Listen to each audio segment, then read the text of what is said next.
అరే మామ నిన్న ఒక సింపుల్ క్వశ్చన్ అడుగుతా దమ్ముంటే ఆన్సర్ చెప్పరా. అడగరా. నువ్వు ఎవరు? నేను ఆసిఫ్. నువ్వు ఆసిఫ్ వా, సూపర్ మ్యాన్ వా, బ్యాట్మెన్ ఆరేసిన డ్రైవర్ వా అని అడగలేదురా. నువ్వు ఎవరు?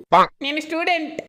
నువ్వు స్టూడెంట్ వా, టీచర్ వా, పెద్ద బొగ్గాడివా అని అడగలేదురా. నువ్వు ఎవరు? నేను మా నాన్న కొడుకుని. నువ్వు మీ నాన్న కొడుకువా, అమ్మ కొడుకువా, వేలు విరిచిన మావయ్యలో కాళ్ళు విరిచిన కజిన్ వా అని అడగలేదురా. నువ్వు ఎవరు? నేను మనిషిరా. నువ్వు మనిషివా, పశువా, గ్రహాంతరవాసి కప్పవా అని అడగలేదురా. నువ్వు ఎవరు? నేను మ్యాథ్స్ సార్ని. నువ్వు మ్యాథ్స్ సార్వా, ఫిజిక్స్ సార్వా, చింపాజీలా ఉంటాడు చూడు ఆ ప్రిన్సిపల్ గాడివా అని అడగలేదురా. నువ్వు ఎవరు? చదువుకోమంటే ఆటలాడతావు ఏ పిషా. అందరూ బుక్స్ ఓపెన్ చేయండి. రే సార్ వచ్చి నాకు ఎందుకు చెప్పలేదురా. నువ్వు ఎవరు?